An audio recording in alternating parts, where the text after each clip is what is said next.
നിങ്ങളുടെ ഇഷ്ട പരമ്പരകൾ എക്സ്ക്ലൂസീവായി സൺ നെക്സ്റ്റ് ആപ്പിലൂടെ തികച്ചും ഫ്രീ ആയി. ഇപ്പോഴേ ആപ്പ് ഡൗൺലോഡ് ചെയ്യൂ. അത് അച്ഛൻ വന്നു പോയപ്പോ അറിയാതെ കുറ്റിയിട്ടതാണ്. അറിയാതെ കുറ്റിയിട്ട് മുറിയുന്ന ഒരു കിളികിളി ശബ്ദം കേട്ടതോ? മതി മതി നിന്റെ നാടകം. എന്റെ ക്ഷമ നശിച്ചു പോവും. നശിച്ചാൽ എനിക്കെന്താ? ഒരു കാര്യം സത്യം സത്യമായി പറ.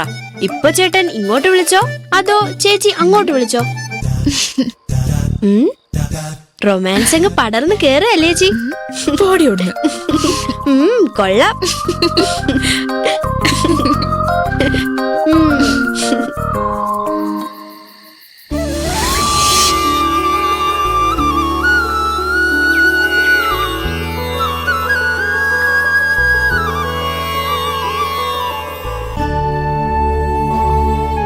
പ്രശ്നങ്ങൾക്ക് മുകളിൽ പ്രശ്നങ്ങളാണല്ലോ ഭഗവാനെ.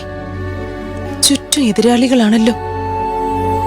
ഹരിയും മാതരയും തമ്മിലുള്ള കല്യാണ നിശ്ചയം എങ്ങനെയെങ്കിലും മുടക്കണമെന്ന് ശപഥം ചെയ്ത് നടക്കുക ഈ വീട്ടിലുള്ള എല്ലാവരും. കൃഷ്ണ, അവിടുത്തെ പാദങ്ങൾ മാത്രമേ ഞങ്ങൾക്കിനി ശരണമായുള്ളൂ. കൈവിടരുതേ കൃഷ്ണ.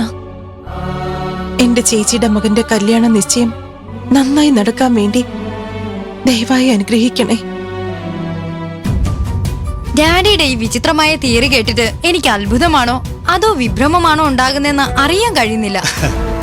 ഒരു പരിഭ്രമം വേണ്ട മോളെ. ഒരുപാട് നേരം ആലോചിച്ച് കിട്ടിയ ആശയം തലങ്ങും വിലങ്ങും ആലോചിച്ചു.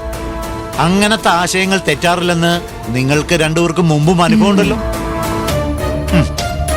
ശോഭ കല്യാണ നിശ്ചയത്തിന് പോയാലേ നമുക്കും പോകാൻ പറ്റും. നമ്മൾ ചെന്നാലേ ആ കല്യാണ നിശ്ചയം മുടക്കാൻ പറ്റും. എനിക്കങ്ങോട്ട് ക്ലിയർ ആയില്ല രാജാ. അമ്മയുടെ സ്ഥാനത്ത് നിന്ന് അത് നടത്തി കൊടുക്കൂന്നല്ലേ അവള് വീമ്പ് പറഞ്ഞത്? അമ്മയുടെ സ്ഥാനത്ത് നിന്ന് അത് മുടക്കി കൊടുക്കാനും വഴിയുണ്ട്. ആദ്യം അവള് നിശ്ചയസ്ഥലത്തെത്തട്ടെ.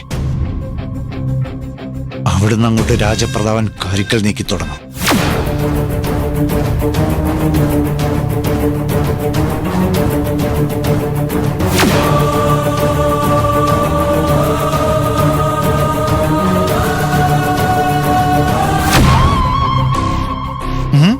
ഇങ്ങനുണ്ട് എന്റെ ബുദ്ധി. എപ്പോഴത്തെയും പോലെ യു ആർ ബ്രില്യന്റ് ഡാഡി. പതിവ് പോലെ രാജപ്രതാപന്റെ ബുദ്ധി അപാരം തന്നെ.